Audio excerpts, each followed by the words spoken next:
ترجمہ سورہ عمران آیت نمبر 165 کا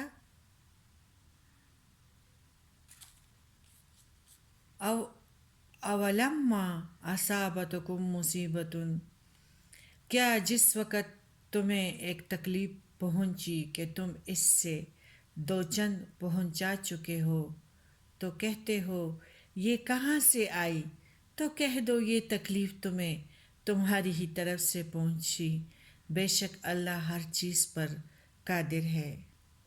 بہت سے جنگ احد کا واقعہ بیان جو کیا جا رہا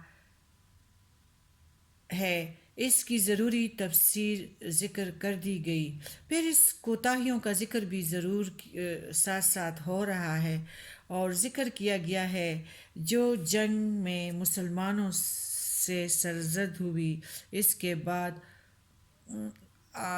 عفو درگزر ہوا، اللہ نے ان تیر اندازوں کو بھی معاف فرمایا اور رسول اللہ صلی اللہ علیہ وآلہ وسلم سے بھی معافی دلائی۔ اس سلسلے میں نبی کریم صلی اللہ علیہ وسلم کے اخلاق و فضائل، آپ کے وجود کی برکتیں اور آپ کی خصوصیات بیان کی گئیں۔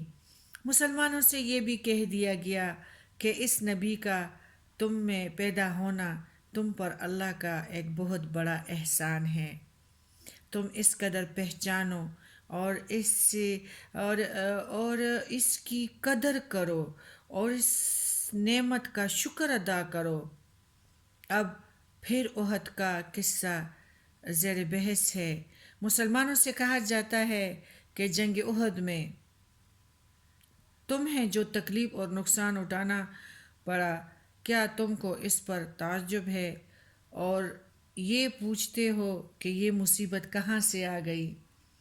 تم یہ سمجھتے ہو کہ ہم تو مسلمان تھے، اللہ کی راہ میں حق کے دشمنوں سے لڑنے کے لیے نکلے تھے، اللہ امداد کا وعدہ بھی فرما چکا تھا، پھر یہ مصیبت ہم پر کیوں کر اور کدھر سے نازل ہوئی؟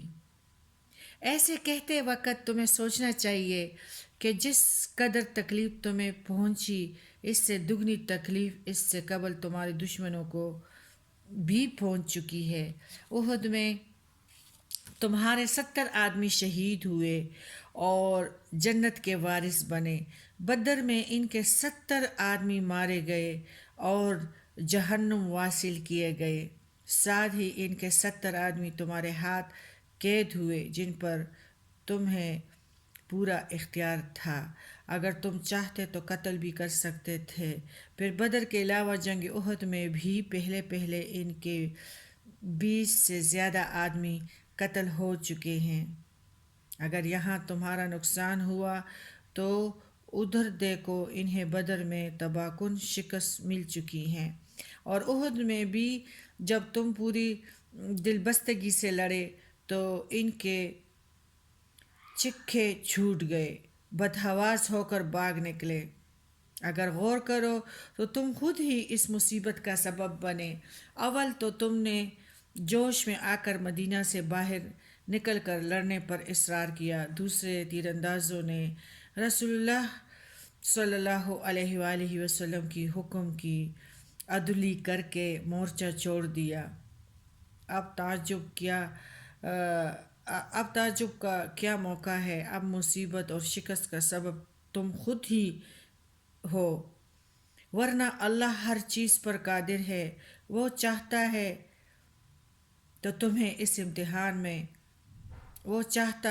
تو وہ تم کو اس امتحان میں نہ ڈالتا، بے شک اسے پورا اقتدار حاصل ہے۔